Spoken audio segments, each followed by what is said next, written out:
Salam hörmətli müəllimlər, mən sizə bugün texnologiya fənni 5-ci sinif 11-ci mövzunun izahını verəcəm. Odunçayın yonulmasıdır bugünkü mövzumuz. Bugün biz bu mövzuda nələri öyrənəcəyik, onlar haqqında məlumat alaq. Odunçayın yonulması haqqında məlumat, odunçayın yonulması üçün alətlər, rəndə ilə işləmə qaydası və təhlükəsiz iş qaydaları. Oduncay qabığı və budaqları təmizlənib doğranmış ağacdan hazırlanan bərk materialdır. Oduncaqdan hazırlanan məlumatlar uzun ömürlü və gözəl olur.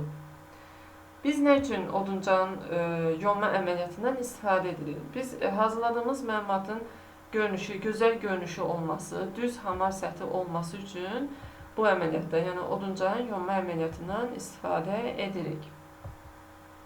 Təsvirdə də görə bilərsiniz, oduncağın yonması ilə nədən ibarətdir? İndi isə yonma əməliyyatı ilə oduncağın yonulması ilə daha ətrafdan, yəni yaxın tanış olmaq üçün bu alətlərdən, hansı alətlərdən istifadə olunur, onları öyrənək. Şerxebel, fuqan və rəndədən istifadə olunur. Bu təsvirdə gördüyünüz alətlər oduncağın yonulması üçün alətlərdir.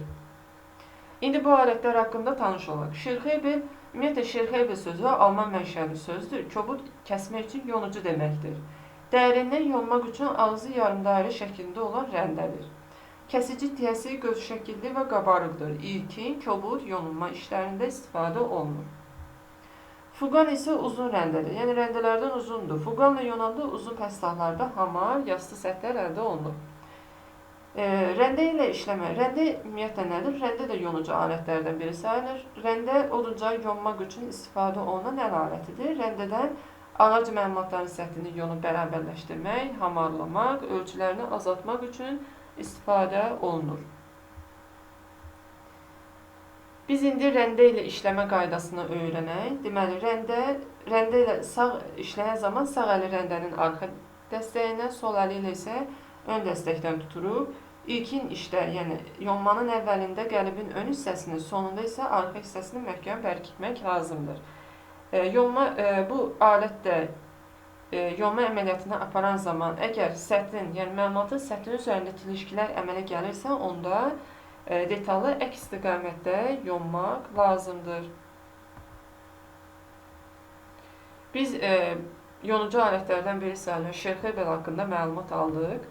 Dedik ki, kobud kəsmək üçün yonucu alətdir. İlkin kobud işlərdə istifadə olunur. Rəndə haqqında məlumat aldıq. Dedik, hamarlama, son təmizləmə işlərində yerinə yetirilir.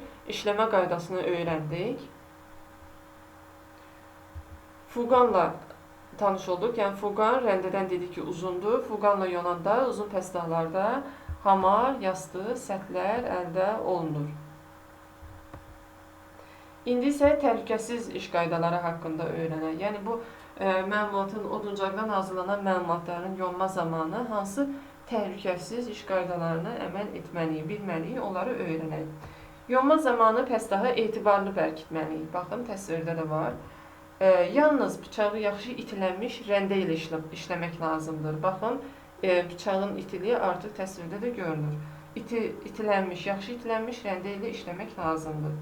Rəndənin itiliyini əl ilə yoxlamaq olmaz. Bu, yəni, ələ zədə gətirə bilər, zədələyə bilər. Bunun üçün onun itiliyini əl ilə yoxlamaq olmaz. İstifadə olunan bu yonucu alətlər, biz öyrəndik ki, şerxebel, rəndə, fuqan, bu alətləri, yəni alətlərlə istifadə zamanı onları düzgün tutmalıyıq. Biz bugün oduncağın yonulması haqqında öyrəndik. Dinlədiyiniz üçün təşəkkür edirəm.